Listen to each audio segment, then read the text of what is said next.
రెండో రోజు మహానాడు కార్యక్రమానికి లక్షలాది సంఖ్యలో టీడీపీ శ్రేణులు చేరుకున్నారు. ఈరోజు ప్రధానంగా మహానాడు ప్రత్యేకత నందమూరి తారక రామారావు గారి జయంతి వేడుకలు ఈరోజు అంగరంగ వైభవం కొనసాగుతున్నాయి. అయితే ఇదే విషయాన్ని గురించి మనతో మాట్లాడేందుకు కూడా రాష్ట్ర స్పోక్స్ పర్సన్ అటు ఆక్వాకల్చర్ చైర్మన్ అయినటువంటి ఆనం వెంకటరమణారెడ్డి గారు మనతో ఉన్నారు. ఒకసారి ఆయనతో మాట్లాడదాం. సార్ చెప్పండి, ఈరోజు ప్రధానంగా మహానాడు అంటేనే తెలుగుదేశం సంబంధించి కుటుంబ సభ్యులందరూ కూడా ఇది ఒక పండగ వాతావరణం. ఈ రెండో రోజు కూడా ఒక ప్రత్యేకత ఉంది, నందమూరి తారక రామారావు గారి జయంతి వేడుకలు. ఏంటి సార్, ఈ 2 రోజుల పాటు ఎలా జరిగింది, ఎలా సక్సెస్ అయిందని చెప్తారు? మహానాడు ఎలా జరిగింది, ఎలా సక్సెస్ అయిందని అడగకూడదు. ప్రతిసారి సక్సెస్ అవుతుంది.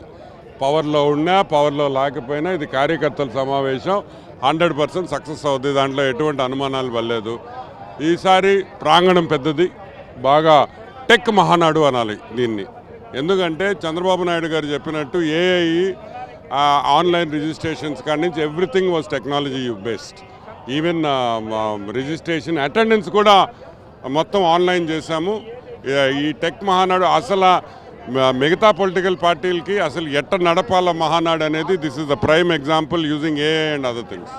అయితే ప్రధానంగా ఈ 2 రోజుల పాటు అనేక తీర్మానాలు తీసుకురావడం జరిగింది.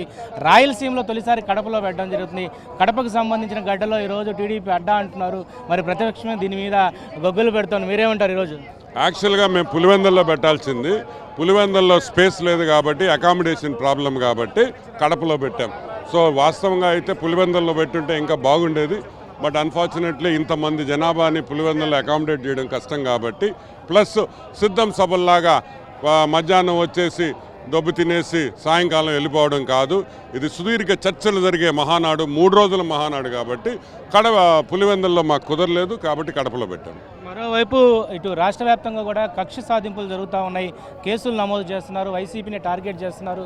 మరి నెక్స్ట్ మన ప్రభుత్వం వచ్చిన తర్వాత ఒక సినిమా చూపిస్తాను జగన్మోహన్ రెడ్డి పదే చెప్తున్నారు. మీరేమంటారు ఏదైతే స్టేట్ స్పోక్స్ పర్సన్ తరఫున? అవును, ఆయన రోజు సాక్షిలో మాకు సినిమా చూపిస్తానే ఉన్నాడు కదా, ఏ రోజు చూపించలేదు. ఆయన కొత్తగా ఏం చూపిపోతాడు? సాక్షిలో రోజు అబద్ధాలు, అదే సినిమా. వాడెవడు ఉన్నాడు కదా, వాడు హైదరాబాద్లో డైరెక్టర్, వాడితో కూడా ఒక సినిమా తీశాడు. వాడి పేరేందా, వర్మ, వాడితో సినిమా తీశాడు. ఆ సినిమా టుస్ అనింది. ఇంకా అన్నీ తుస్సులే, ఇంకా ఏ సినిమా తీసేది ఏమీ ఉండదు. కక్షపూర్వత అరెస్ట్లు అన్నారు. ఈరోజు నేను అడుగుతున్నా, ప్రతి కేసులో ఈరోజు వీళ్ళు హైకోర్టుకి సుప్రీంకోర్టుకి పోయారు. అన్ని స్కామ్స్లో బెయిల్ రాలేదా? ఎందుకు రాలేదయ్యా అని అడుగుతున్నాం. దానికి చెప్పండి. మీరు తప్పు చేశారు కాబట్టి సుప్రీంకోర్టు అండ్ హైకోర్టు 2 బెంచ్లు మీరు తప్పు చేశారని ఆధారాలు ఉన్నాయి కాబట్టి మీకు బెయిల్ రాలే. ఇక కక్షపూర్వకంగా చేసేది ఏముంది నాకు అర్థం కాదు. మీకు సుప్రీంకోర్టే బెయిల్ ఇలా కేసులు డిస్మిస్ చేస్తానంటే విత్డ్రా చేసుకున్నారు అంటే మీరు తప్పు చేశారు కాబట్టి శిక్ష అనుభవించాలి. మీరు రోజా గురించి ఏం మాట్లాడతారు? రోజా కూటమి ప్రభుత్వం వచ్చిన తర్వాత అనేకసార్లు కూడా విమర్శలు చేస్తూనే ఉంది. ప్రధానంగా ఒకవైపు చంద్రబాబు నాయుడు ఉండొచ్చు, పవన్ కళ్యాణ్ మీద యువ నాయకులు లోకేష్ మీద కూడా పదే మాట్లాడుతూ ఉన్నారు. ఏమంటారు సార్? మా అక్కకి నేను చెప్పేది ఒకటే, ఎందుకు ఓడిపోయావు, అయిపోయింది సినిమా. నేను అనేది ఇప్పుడన్నా హుండాతనంగా ఉండుమే, పిచ్చి వాగుళ్ళు, పిచ్చి ప్రెస్ మీట్లు ఏంది అదేందో నెల్లూరులో మొన్న మా కాకాణి అరెస్ట్ చేస్తే కాకాణికి సుప్రీంకోర్టులో బెయిల్ లేదు అంటే దాని అర్థమైంది.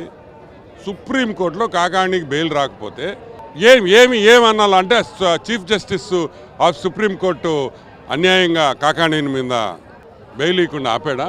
పిచ్చి మాటలు, పిచ్చివారు, తెలీదు, సబ్జెక్ట్ లేదు. వాళ్ళు ఎవడా సాక్షి వాడు రాసిస్తాడు, వీళ్ళు చెప్తారు. మారండి ఇప్పుడన్నా మారండి, ప్రశాంతంగా ఉండండి. ఇంకా నువ్వు గెలవబోయేది లేదు, ప్రసక్తే లేదు.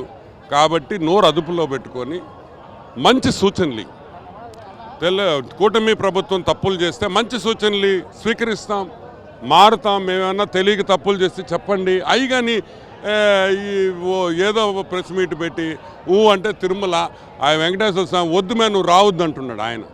ఈ పిల్ల ఏమో ఒప్పుకోదు. ఏం చేయాలి మేము?